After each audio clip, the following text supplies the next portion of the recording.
Next, we're going to hear from Chris Plummer, who is, has quite a distinguished career in the games business, 18-year veteran. One of few people walking around here that could say he's been involved in 4 #1 hits on iOS. Most recently, he's been GM of DeNA's North American Game Studios, executive producer on Transformers Legends. We've heard a lot about that this afternoon. Chris began his career at Origin Systems, where he was the marketing lead on Ultima Online, among many other original properties, and he's here today to talk about how to design and operate a successful live event in a mobile game. Give it up for Chris. Thank you. Can you guys hear me all right? Is that good? All right, sweet. So I guess I was already introduced, so thank you for the great introduction.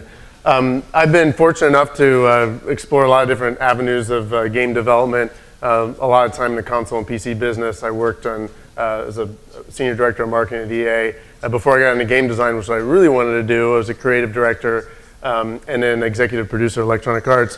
When the iPhone came out, I was enamored by that potential and joined NG Moco, where I became a mobile guy.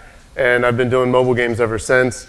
I designed and produced the first free-to-play game with in-app purchases on iOS, which was a #1 hit, Eliminate Pro, and a bunch of other games. And have been with DeNA since become part of that family and learned a ton. And I'm going to talk to you about a lot of that learning today. And specifically, we'll get into details on Raid Boss. So there's a bunch of different cool event types that can make your game perform way better than it would normally. But Raid Boss is one of our really unique formulas that is pretty difficult to operate, but when it works really, really well. I'll start by just dispelling some misconceptions about events. If you're how many of you are running events in games right now? Okay, right. So you know this stuff. So events are not a sale. A car dealership has a sales event. You know, entertainment doesn't have a sales event. That's definitely not an event from a consumer's point of view. Pushing content is great for your end users, but that's in and of itself not an event either. Getting a spike in your revenue is awesome. But you know, events give you sustained performance. You know, you don't want just a spike, but you want something more sustained than that. And you don't design your events just for the paying users. That's a huge mistake. So it's not about that. It's about what end users are going to call an event. And so think about in the real world, what is an event? You know, the Final Four is an event, or going to Coachella is an event. It's something that has a beginning, middle, and end, has its own narrative to it that's unique and different from sort of things you would do normally. And your users will respond. They'll tell you that it's an event. They'll vote with their own commentary. A great successful event will be better than the normal state of the game. A successful event is something they're going to look forward to the next one. It's going to be more rewarding than the normal course of gameplay. So that sounds like a lot of work, right, to put together some unique experience each time. So why bother with this work of running events? And for those of you that are successfully running events, you know that the reason you do it is because it just changes everything. It dramatically inflects the performance of the game in all the ways that really count. And it does it week after week after week.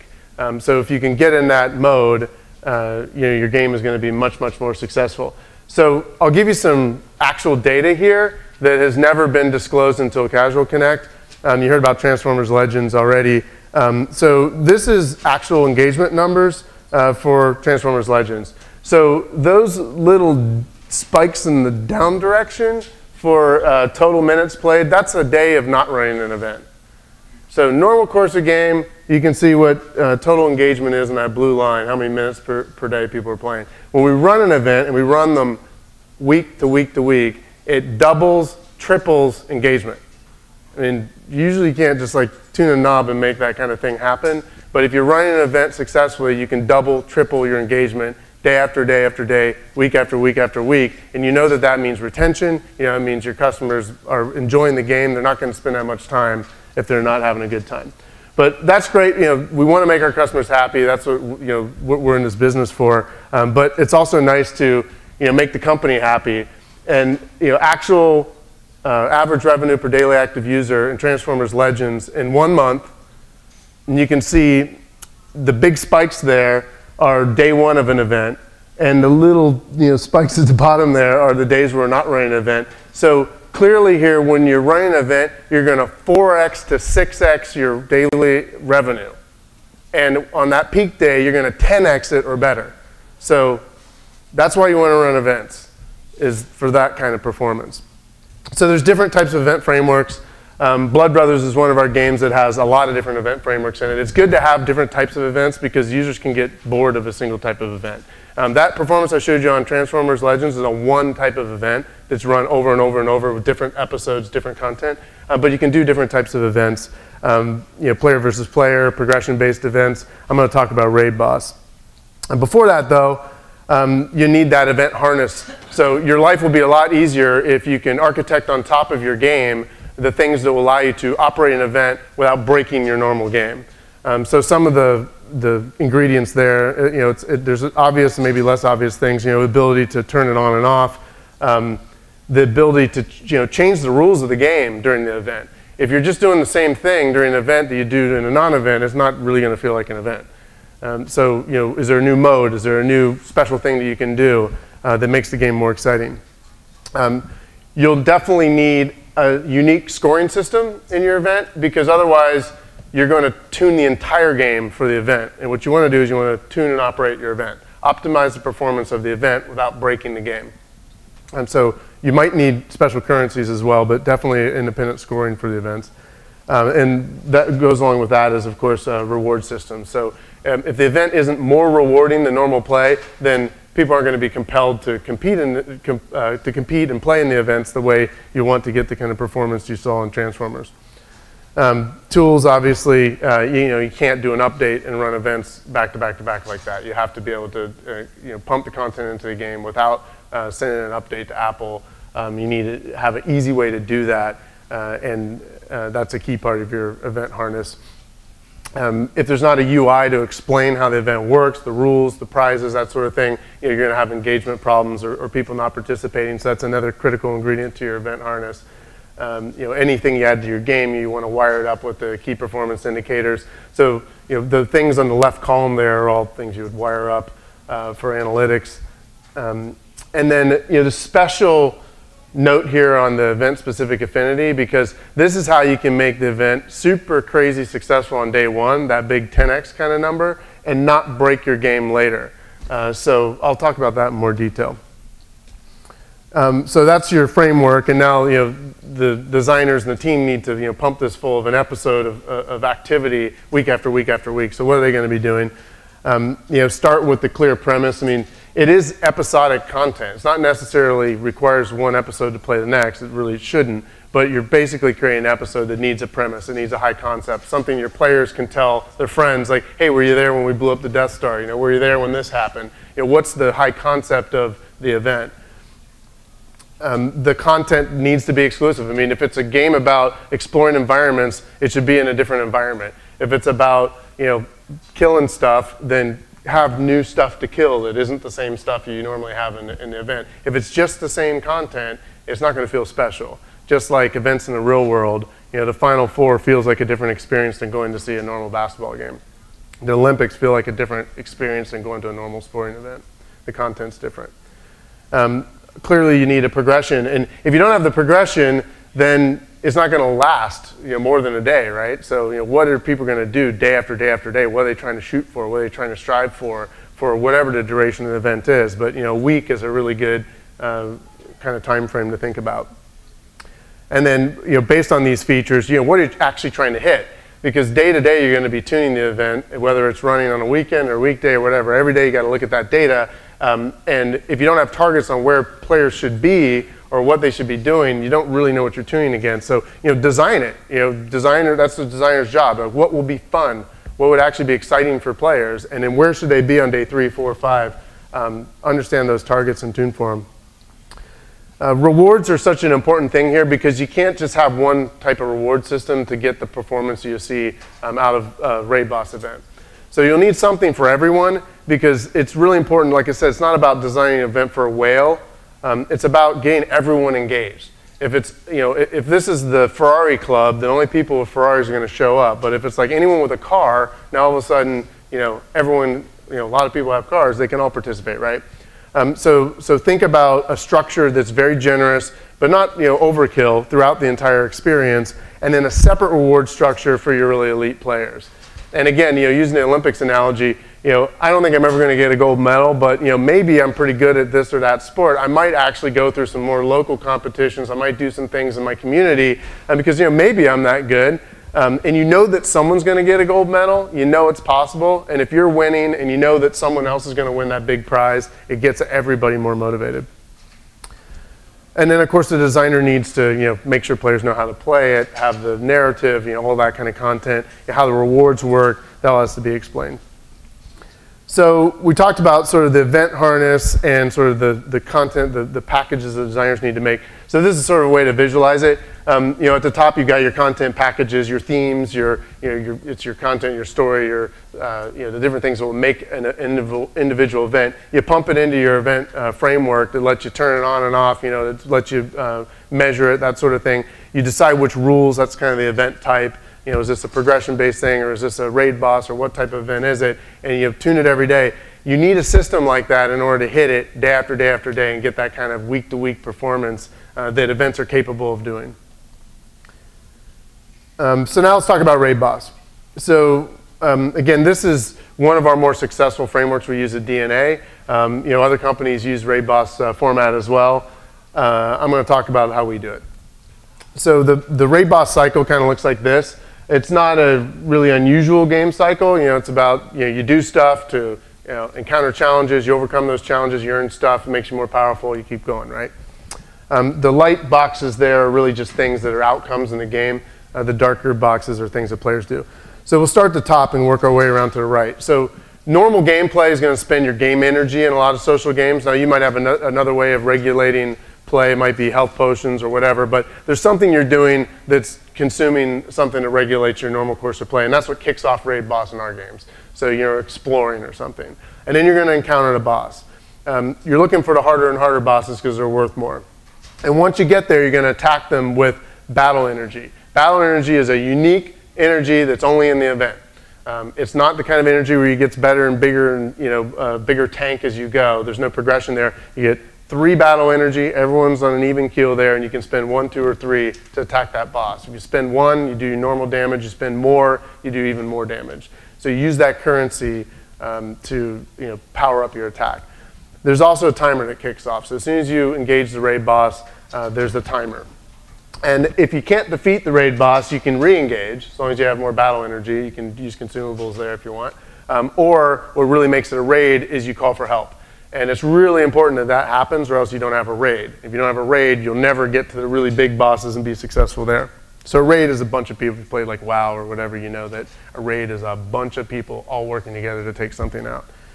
So eventually you'll take down that enemy, and we dish out rewards. It's important to dish out rewards for every victory because that gets everyone engaged, because even a weak player can get in on a big raid and get something for it. We'll give back some of that battle energy. And then we'll give you tickets to redeem rewards. And that gets to this next step of redeeming.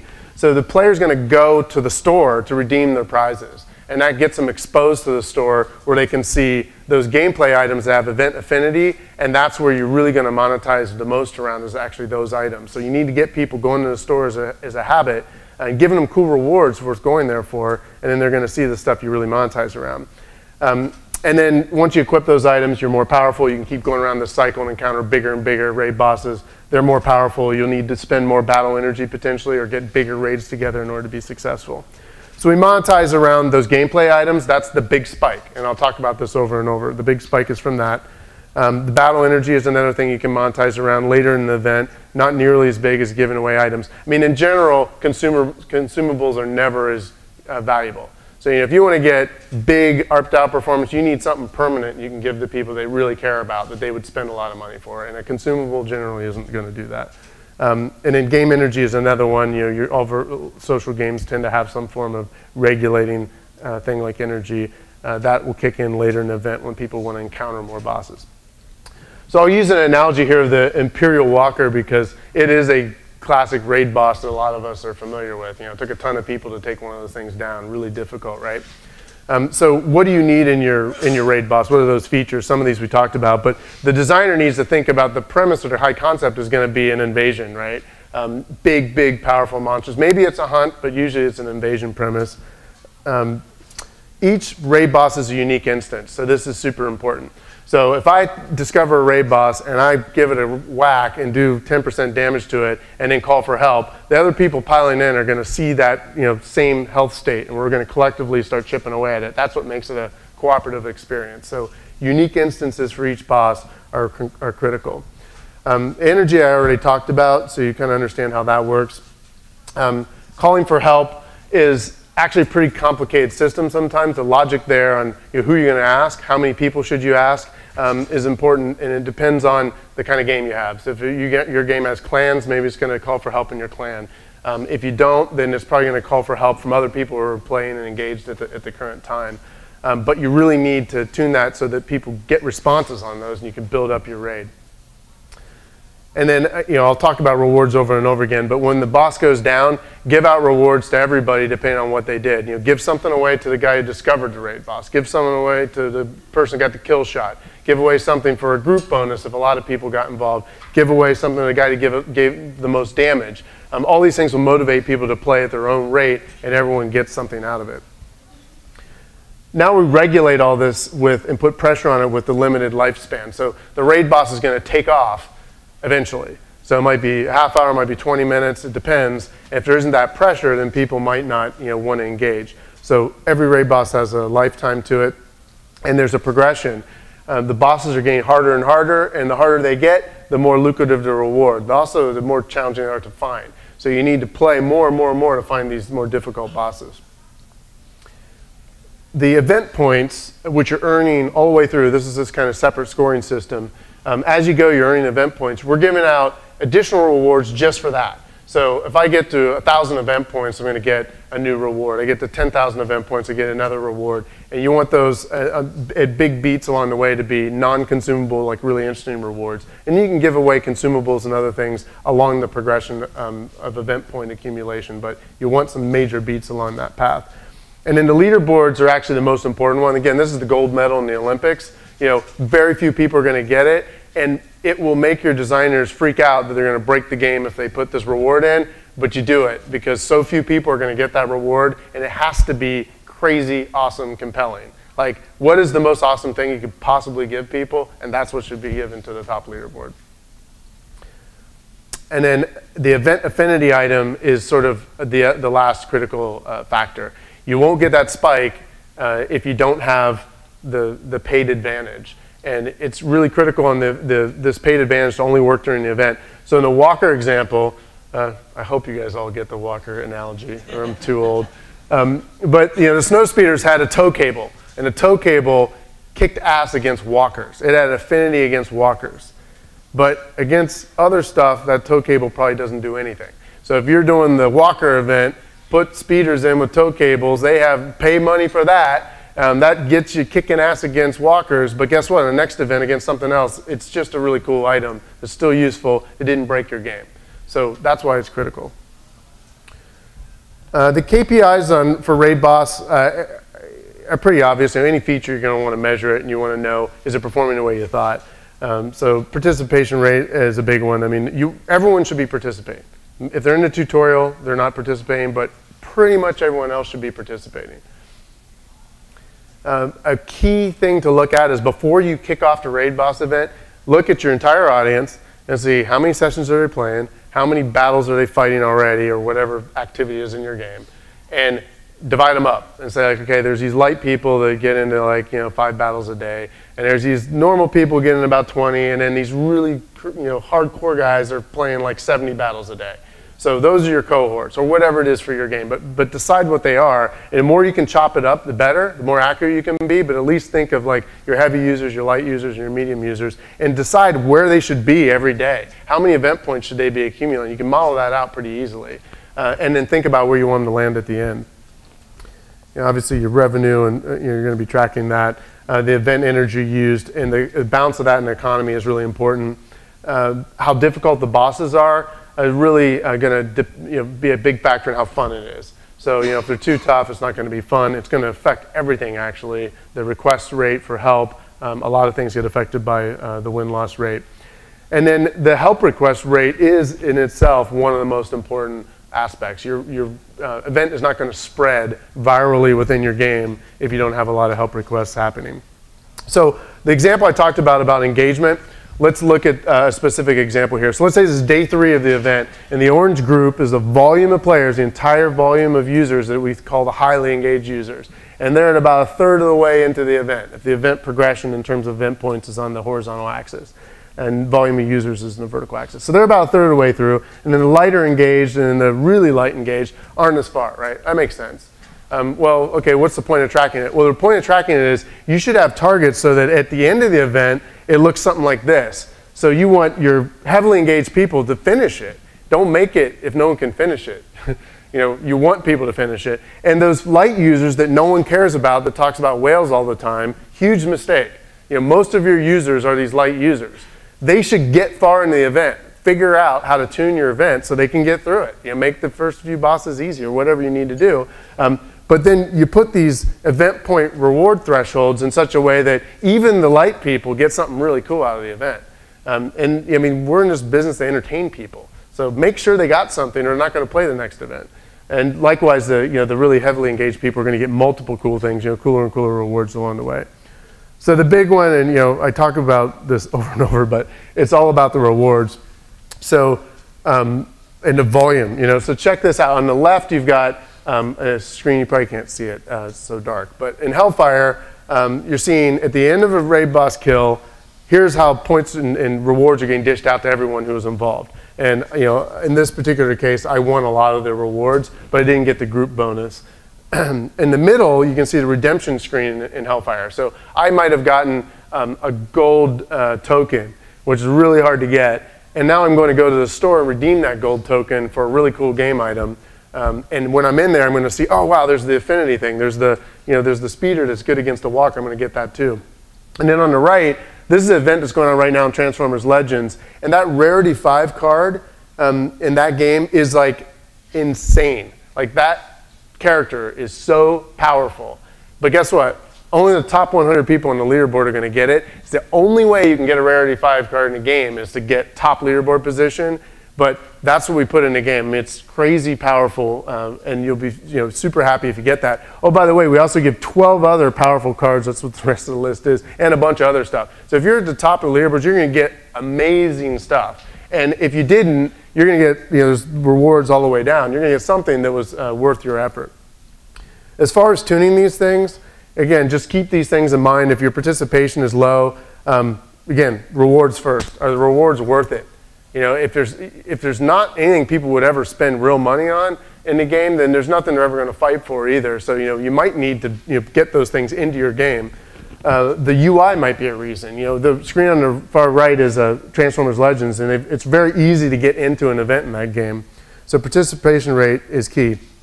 Progression, I talked about progression already. But if people are not going to get to the end of it, then you spend all this time designing rewards that no one's actually going to earn except the leaderboard guys. So tune the rate at which people progress by boss encounter rate. This is a quick example of what spawn rates might look like. If the bosses, the most difficult bosses are at the top, and you've got basically event points going along the horizontal axis. As you're accumulating more and more event points, your chances to encounter a tougher boss are going up, and your chances of encountering a weaker boss are going away. And so as you go, you're getting content that's appropriate for what you put into the game. And we might have 30 raid bosses or more in one event. So you need a lot of them, or there won't be that progression. If energy's low, maybe people aren't spending it. That's kind of what battle energy UI looks like in Hellfire. Then again, tune the supply first, not the demand. This is how we would actually tune the supply and demand. So over time, through the progression of the event on the horizontal axis, you can see the blue is how much energy we're giving away. So you're killing a raid boss, you're getting energy. Oh man, I'm going to spend 3 battle energy to take out this next one. And you're just kicking ass. And then eventually, the supply is going to start going down on these tougher bosses, and the demand goes up. They're getting tougher and tougher and tougher. So now you've got people trained to use the battle energy, and when you really need it to kick in, that's when we'll start spending on it.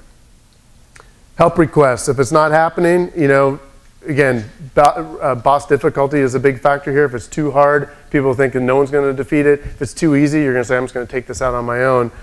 So you need to do things like, you know, tune your matchmaker, tune, you know, what those rewards are that people are going to get, how many requests go out, that sort of thing. So I'm almost out of time, so I'm just going to wrap it up with these last words of advice. First being the exciting moments in your game. So if you don't have those, the event is a great opportunity to make those. I mean, every game has them or people wouldn't play, but the events need to have really exciting moments, and you can put your monetization right there. You know, the discovery of that really rare raid boss, for example, is one of the most exciting things in a raid boss event, so you put all the monetization there.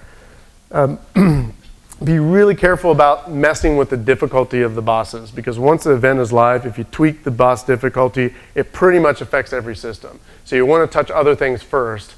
Raid boss difficulty last, because every other system gets affected by that, and it gets very difficult to manage. And then, you know, don't be afraid of the insane rewards.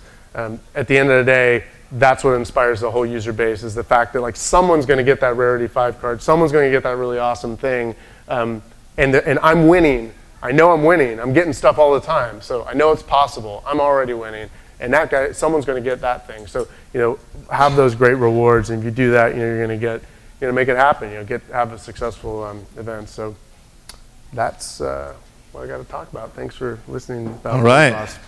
Round of applause for Chris. Thank you.